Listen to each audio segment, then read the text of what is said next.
আন্দামান সমুদ্রতলে প্রাথমিক গ্যাসের নতুন আবিষ্কার। ভারতের আন্দামান দ্বীপপুঞ্জের সমুদ্রতলে প্রাথমিক গ্যাসের একটি বড় মজুদ আবিষ্কৃত হয়েছে। এটি শুধু দেশীয় শক্তি উৎপাদনের ক্ষেত্রে নয়, অর্থনৈতিকভাবে ও শক্তি নিরাপত্তার দিক থেকেও গুরুত্বপূর্ণ একটি খোঁজ। ভারতের রাষ্ট্রায়ত্ত প্রতিষ্ঠান অয়েল ইন্ডিয়া লিমিটেড OIL তাদের দ্বিতীয় অনুসন্ধানী কূপ বিজয়াপুরম 2A এই প্রাথমিক গ্যাসের উপস্থিতি নিশ্চিত করেছে।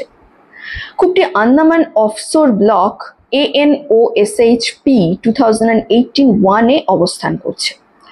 এটি সমুদ্রপৃষ্ঠ থেকে প্রায় 295 মিটার গভীরে খনন করা হয়েছে এবং কূপটির লক্ষ্য গভীরতা ছিল 2650 মিটার।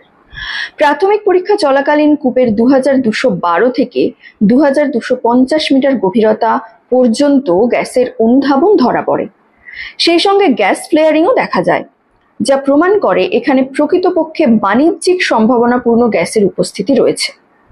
কাকিনাডা ল্যাবে পাঠানো নমুনার বিশ্লেষণে দেখা গেছে এখানে প্রায় 87% মিথেন রয়েছে, যা গ্যাসের উচ্চ মান নিশ্চিত করে।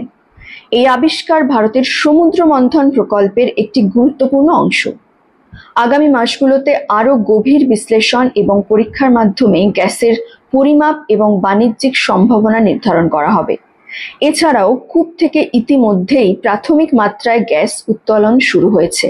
এটি দেখায় যে ভবিষ্যতে এটি দেশের শক্তি চাহিদা পূরণে গুরুত্বপূর্ণ ভূমিকা পালন করতে পারে।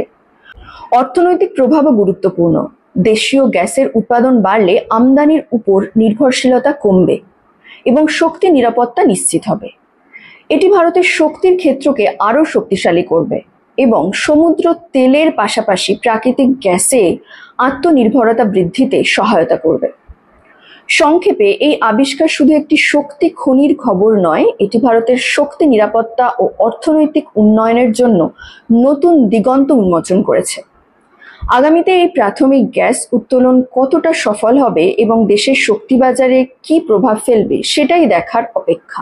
ভিডিওটি যদি ভালো লেগে থাকে লাইক এবং শেয়ার করুন এবং চ্যানেলটিকে সাবস্ক্রাইব করুন। ধন্যবাদ।